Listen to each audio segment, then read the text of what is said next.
Shalom. Salam dalam kasih Tuhan Yesus Kristus. Saudara-saudara, judul renungan dalam sermon today ini adalah bimbang dan ragu. Saudara-saudara, kata-kata bimbang dan ragu ini adalah kata-kata yang sering menghinggapi manusia di seluruh belahan dunia ini.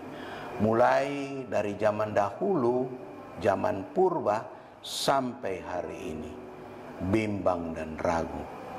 Kenapa mereka bisa bimbang dan ragu? Karena mereka bimbang akan apa masa depannya, jadi apa, bagaimana nanti ke depannya. Mereka bimbang dan ragu, jangan-jangan mengambil keputusan salah, mau untung, buntung, takut mengambil risiko. Sebab risikonya mungkin besar. Kalau mungkin risikonya kecil, ya mungkin dia agak tenang. Tetapi kalau risikonya besar, bahkan besar sekali, dia takut. Bimbang di tengah jalan. Dia dalam melakukan usahanya atau dalam melakukan perjalanan. Dia rasa, aduh ini bisa sampai enggak? Usahanya bisa berhasil enggak? Studinya bisa berhasil tidak? Banyak kesulitan, banyak tantangan, banyak hambatan. Bisa enggak dia berhasil? Kemudian ragu dalam mengambil keputusan. Banyak orang ragu mengambil keputusan karena takut kalau keputusan itu yang diambil salah, bahkan bisa fatal. Karena manusia boleh tahu tetapi bukan maha tahu. Karena yang maha tahu adalah Tuhan. Manusia dia bisa tahu banyak, tetapi dia bukan maha tahu. Jadi terbatas, saudara-saudara. Di dalam dunia pendidikan atau di dalam dunia bisnis, dalam dunia sekuler, ada berbagai teori, ada berbagai pelajaran, teknik-teknik mengambil keputusan yang bisa dilakukan oleh manusia. Teknik itu bisa dilakukan, ya termasuk teknik yang mungkin yang sudah secara umum, SWOT, strength, weakness, opportunity, threat, ancaman. Itu saudara-saudara, itu teknik-teknik untuk mengambil keputusan yang terbaik. Tetapi itu pun tidak bisa berhasil 100%. Ada namanya faktor error yang tidak diduga-duga bisa terjadi. Apakah mereka bisa memprediksi dengan baik masa depan yang akan datang dalam kurun waktu yang tertentu? Susah. Saudara-saudara masih segar dalam ingatan kita semua bahwa ketika negara kita sudah memprediksi pertumbuhan ekonomi sekian persen, tahu-tahu terjadi pandemi. Dan banyak negara yang kelimpungan. Puji Tuhan, Tuhan tolong walaupun prediksi pertumbuhan ekonomi negara kita tidak seperti yang diharapkan, tetapi kita masih bertumbuh. Masih bisa seperti dikatakan Ibu Menteri Keuangan, kita masih 5,3%. Itu masih baik, karena banyak negara-negara lain minus pertumbuhan ekonominya. Jadi saudara-saudara, kita bersyukur Tuhan masih menolong bangsa Indonesia. Jadi saudara-saudara, inilah yang membuat manusia bimbang dan ragu. Apa yang mereka putuskan tetap ada keraguan-raguan. Kita harus berhati-hati. Saudara-saudara, kalau kita tarik pengertian rohaninya, kita sebagai orang yang percaya kepada Tuhan, coba kita baca di dalam Yesaya 41 ayat yang ke-10. Yesaya 41 ayat yang ke-10. Janganlah takut sebab aku menyertai engkau. Janganlah bimbang sebab aku ini Allahmu. Aku akan meneguhkan bahkan akan menolong engkau. Aku akan memegang engkau dengan tangan kananku yang membawa kemenangan. Saudara-saudara, beberapa kata kunci di sini: takut, bimbang, menolong, memegang, dan menang. Kita lihat, jangan takut, Tuhan mengatakan, jangan bimbang, aku akan menolong, memegang, dan menang.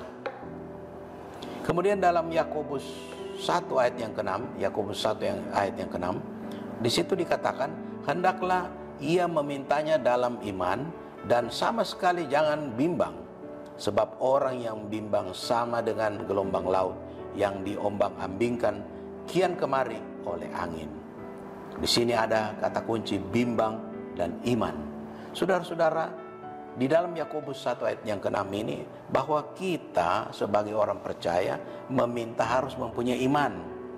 Kalau tidak, itu kita menjadi bimbang. Dikatakan jangan bimbang. Kalau kita bimbang, itu sama dengan orang yang bimbang, sama dengan gelombang laut yang misalnya naik sampan atau naik perahu, diombang-ambingkan kian kemari oleh angin. Ini yang membuat kita tidak berhasil, membuat kita bisa mundur dari Tuhan, atau membuat apa yang kita minta itu tidak terkabulkan karena iman kita memang sudah lemah. Kita tidak yakini, kita minta tetapi kita tidak yakin, akhirnya tidak tercapai apa yang kita idam-idamkan atau yang kita harapkan. Saudara-saudara, sebagai kesimpulan dalam renungan sermon today ini, biarlah kita melakukan bahagian kita. Apa bagian kita? Kita berdoa dengan iman yang sungguh-sungguh kepada Tuhan, dan Tuhan melakukan bahagiannya. Saya ulangi, biarlah kita melakukan bahagian kita, yaitu kita doa, kita berusaha, kita bekerja dengan sungguh-sungguh, kita lakukan apa yang kita bisa dengan rajin dan tekun, dan Tuhan akan melakukan bahagiannya. Ini yang dikatakan ora et labora, berdoa dan bekerja. Kemudian yang kedua, dalam Mazmur 37 ayat yang kelima, serahkanlah hidupmu kepada Tuhan dan percayalah kepadanya, dan Dia akan bertindak. Ini perlu kita lakukan, saudara-saudara. Serahkan hidup kita kepada Tuhan, percaya kepadanya, dan Dia akan bertindak.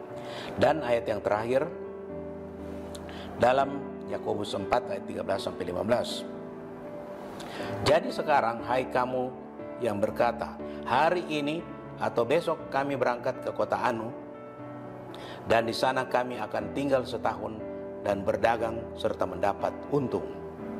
Ayat 14, sedang kamu tidak tahu apa yang akan terjadi besok.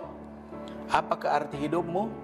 Hidupmu itu sama seperti uap yang sebentar saja kelihatan lalu lenyap. Sebenarnya kamu harus berkata, jika Tuhan menghendakinya, kami akan hidup dan berbuat ini dan itu.